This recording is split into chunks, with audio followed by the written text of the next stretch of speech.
But the eyes of the world will be on North London and the Emirates Stadium this weekend as the students and the master go head-to-head. In your company, wonderful to be in the company of Julien Laurens and Leanne Sanderson tonight. Guys, it's all set up for a very big weekend. Just looking at that one, Arsenal versus Manchester City. It's hard to believe that the first round, which gave us so much, was September. It feels like a lifetime ago. It does, and I think, and obviously City went on that somewhat decline, and I think what people have to remember, they're still sitting in fourth and they're 6 points off of Arsenal. Yeah. Like, I think we're all getting carried away that they're having this awful season, but they're still in a good spot. When I look at the Premier League table, I think, how is that the case? But I think it'll be a completely different game at the weekend. I think we see two teams, obviously Mikel Arteta, Pep Guardiola are good friends. Often at times people have spoken a lot about Mikel Arteta, learning a lot from Pep, but I think one thing that separates the two is the mentality. Like Pep Guardiola previously has known how to get things done and across the line, and Arsenal, when it really matters, seem to kind of capitulate at the wrong time when the pressure is on. So I'm looking forward to this one. I think it'll be completely different. Obviously no Rodri during that game in September. He was there for the ACL during that game. So, but Manchester City is still kind of creeping, coming off the back of that win last weekend against Chelsea. That was a good win for them because Chelsea have been in good form. That was a big game. You just reminded me that was the game where Rodri got injured. It was the Be Humble game. So much happened. Let's remind ourselves, in fact, and you can... At the game, at the Etihad, and he started so well, the Savinho assist and the Haaland finish, and then you think, okay, Arsenal away, City going a goal down, it's going to be difficult for them. Then Rodri gets that injury on his own, his ACL, and I don't know if that changed much in terms of the dynamic of the game. Of course, it's better with Rodri, but he hadn't played earlier this season because he was still recovering from the Euros with Spain in the summer. And then Arsenal came back, and Calafiori with his first goal of the season, then another set piece again, again for Arsenal with Gabriel. And then the big turning point is the Trossard second yellow that we see here. The first one was a bit stupid already. This one even more for kicking the ball away. Yeah, it was that period at the start of the season where they had a couple of those red cards for kicking the ball away. We won't say anything about who's showing the red card, but just the end of it then, and there is the equaliser. And then the aftermath was so heated. These two sides have obviously gone toe-to-toe for the title the last 2 years. Yeah, and I think when, emotions are running high at the end of the game, Haaland there obviously telling Mikel Arteta to be humble. It's a little bit, not disrespectful, but that is a coach of another team. I don't think that's necessary in those moments. But again, highly competitive moments. And I think in previous years, when it's come down to it, Manchester City seem to kind of know how to get the job done. But I think there's that rivalry there that we talk about over the years with other teams. We spoke about it earlier previously. Manchester United, Arsenal over the years had that rivalry. This one has that little bit of extra added spice. But I think you look at the table right now, City are in fourth. Everybody expected them to kind of be doing what Liverpool are doing. Yeah, that Be Humble didn't age well at all, right? It gave us so many good memes for the rest of the season. City on a better track now. So let's hear from both managers ahead of this one. City boss Pep Guardiola was asked today about the impact of Rodri's ACL injury in that draw with Arsenal in September.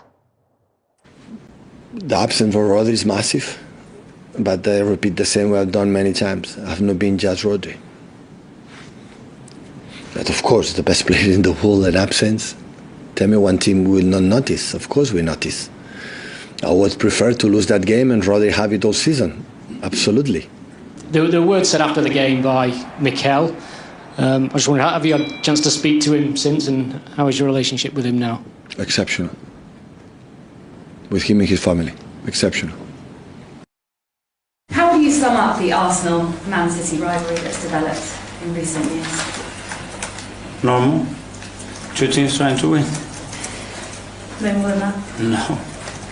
How decisive do you think this result could be in terms of the title race? Well, it would be a big boost for us. Winning big matches is always something special on it. Every time we play a big match against our big rivals, you bring something extra. It's the confidence, it's the emotion, it's the fact that you are there and you continue to win. So that's what we want to achieve. Arteta really didn't want to talk about that rivalry. I mean, we play it up in the media, of course, and it is a fact. He's been in Pep's shadow a little bit because he said in the intro, the master versus the student. Which is true, and he's still a young coach, to be fair. Even if he's been at Arsenal for 5 years now, he's still a much younger coach than Guardiola after this 20-year stellar career, really. I think there's a lot of respect between them two. There's a lot of similarities, like Liam was saying, of course. I think he learned a lot from Pep, and now he's trying to be a little bit different, and he doesn't play really like Pep plays either. But he's got a great record against him. If you think about the last 4 Premier League matches, Arsenal are unbeaten against City. You know, home and away, they seem to have right now a bit of the edge over City and him the edge over Pep. So it'd be very interesting to see. They're usually very tight games, that's the thing. And I think he was right maybe not to go into the very emotional side, rivalry, me against Pep, Haaland against Gabriel, all those kind of matchups which are real, but maybe pre-match, you don't go there too much. Yeah, Leon, just talk to us about what's happening behind the scenes, though, and the players, what kind of attitude they'll have coming into this, remembering what happened in September, all the talk about the rivalry and this kind of animosity that they've built up, which we saw highlighted at the end of that game in September. I think from a player's perspective, these are the games you really look forward to when the fixtures come out, because they're the biggest games and the biggest players want to be playing in them. And I think it's interesting because something that Julian just said reminded me that, remember a couple of years ago, Man City were playing without a number 9. They put Phil Foden in there. And I think similarly, Mikel Arteta was trying to do that. He's been trying to do that Arsenal with Kai Havertz. And it hasn't quite worked because the standard of players that there has been at Manchester City was on a different level. Their second string team will probably be pushing for a title. And that's about recruitment and not leaving things till the last minute. And we'll come on to that a little bit later. But I think from a player's perspective, I'll be looking forward to this game. And you do think about those things. You know, everyone else is talking about it. We're all like crease of habit. We all go on our phones. So they'll be looking at these things. It's not like they put their phones away and they don't look at what everyone's talking about. And I'm sure Mikel Arteta will be using, to a certain degree, I don't know this for a fact, Haaland saying be humble in one of his chats. You know, Mikel Arteta is quite animated in his pre-game chats. And I think they can use that as ammunition, because I would be, because I'd want to win that game for me, but I'd certainly want to win it for my manager when a player from the other team. Be interesting to see how the result goes if Arsenal do win the game, because at the end of the game, they'll probably still have a few little conversations. But I'm okay with that. It's a highly competitive sport.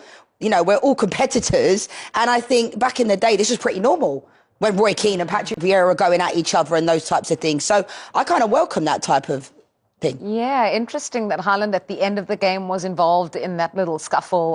The Be Humble, you know, has now lived on for the rest of the season. But also in-game, and his battle with Gabriel was fascinating to watch. Yeah, that's true. And what I thought was even more interesting is that in previous games where Haaland didn't score for a long time against Arsenal, it was against William Saliba, who was clearly had the best of him in those games. And for that game especially, Haaland clearly was targeting Gabriel more than Saliba and be on the Gabriel side of things. Okay, we see it there on the goal. That's not really a duel between him and Gabriel. It's just him exploiting the space really well.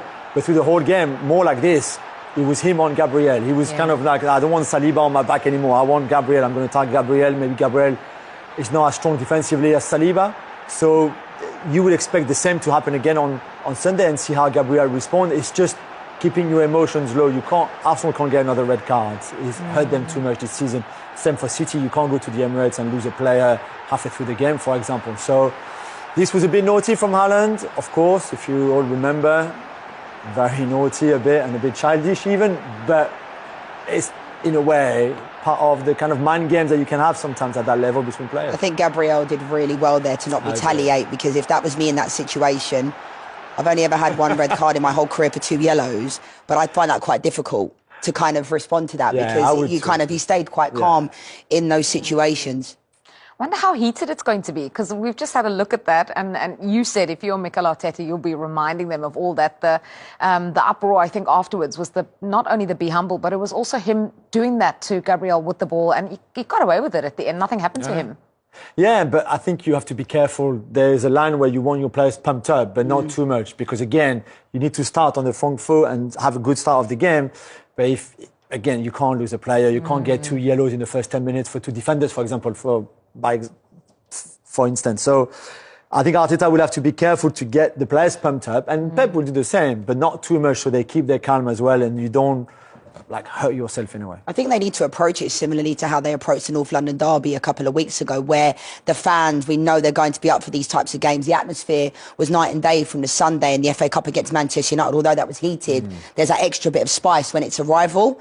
And I think the players need to channel that type of performance within this game, because right now, although Manchester City are coming off that incredible win against Chelsea, we're probably seeing Manchester City in their worst form we've seen in probably like 6 or 7 years. So I think right now, if Arsenal are going to really be up there competing, they need to win this game at the weekend. And I don't think it'll be an easier time to be playing against Manchester City to a certain degree. No, not at all. Haaland's got 5 goals in his last 5 Premier League games. Phil Foden has more Premier League goals than any other player since in January. 6 goals from his last 6 shots. So City are back on the up. I just wonder with Arsenal, Sunday's a big day for them, but Monday's a big day too, because the transfer window closes and somehow they still haven't signed a striker.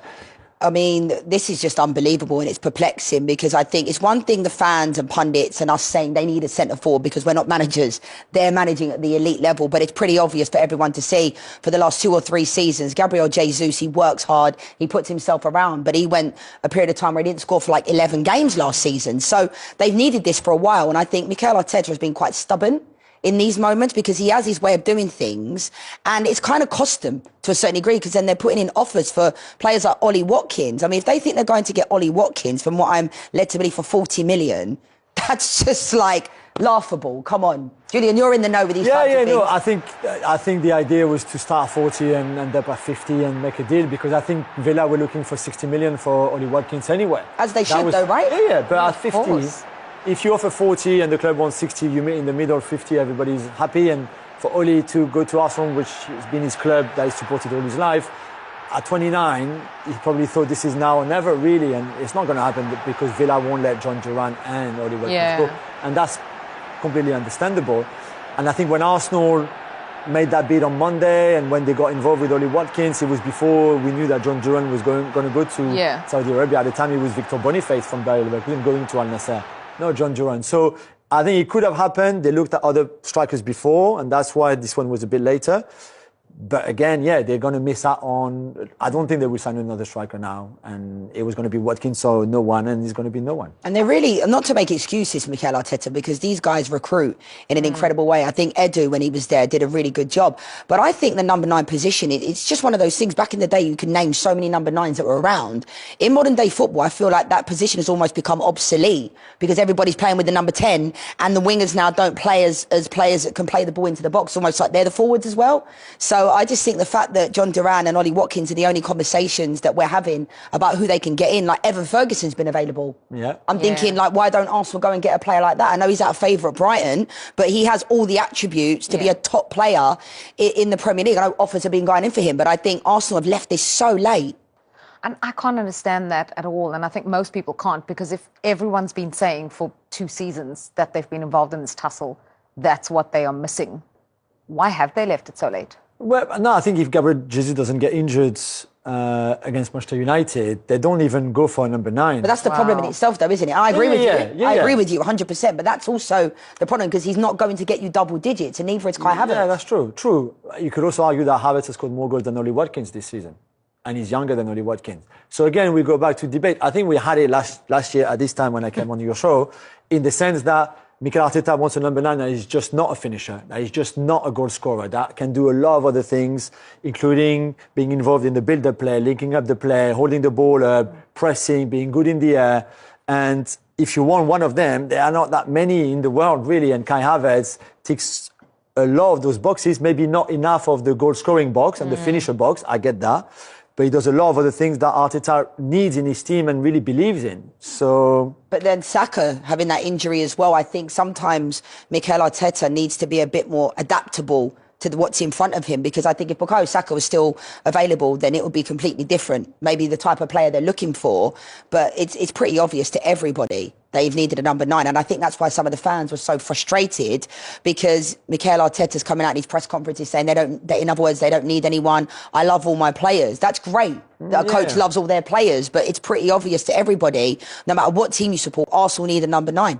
Like Mbuemo as well, like Wissa. I know those types of players were linked as well, but they're proven goal scorers in the Premier League. Those types of centre forwards, Mbuemo and Wissa, I feel like go under the radar a little bit because they're at a team like Brentford, but they're banging in goals. Like no one's even talking about them missing Ivan Toney because they've been scoring. The best one would have been Isak, but Isak is the perfect Mikel Arteta player overall, all around exactly where he needs. It's just not really available and too super expensive if he was available. Yeah, speaking of goal scorers, because we seen that City have signed 2 defenders and a goal scorer. Omar Marmoush came in and did quite well against Chelsea. Yeah, I thought he was good for a debut, better than Kusanov, that's for sure. But for Marmoush, he played in the front two in Germany at Frankfurt. And when he signed, we talk all a lot about, okay, how City and Guardiola are going to use him, because City don't really play with 2 forwards and the front 2 with Haaland and somebody else, but Guardiola went for it. That meant De Bruyne on the bench, that meant Foden wide, which is maybe not the best for Foden to use his qualities, but for Marmoush and Haaland, that worked quite well together. So I don't think we will see Marmoush starting against Arsenal on Sunday, because I think they would be a bit too much to have 2 strikers against Arsenal, but certainly in some games it would be a very good option to have. And certain players, that were let go, like Mahrez, Alvarez, top players, I don't think they fully replaced them in those moments and realised how much they were going to miss them. So Mamouche and those types of players coming in, I think Pep Guardiola realises now. It's admirable that Pep Guardiola has allowed, Zinchenko to leave, then Cancelo left. He doesn't seem to linger. Do you notice that Manchester City players seem to say they want to leave and then they leave? It's not like this ongoing conversation. So I think those 2 players leaving last season was a massive loss to them, and hopefully Mamouche can bring something different to this team. Just a quick word on Phil Foden as well. I mentioned no player scored more Premier League goals in January than him. 6 goals from his last 6 shots. That's pretty good strike rate. It is, and he started off against Brentford, wasn't it? When he loved scoring against Brentford. And I think we know how good Phil Foden is. He was the best player in the Premier League last year, one of the best players in the world.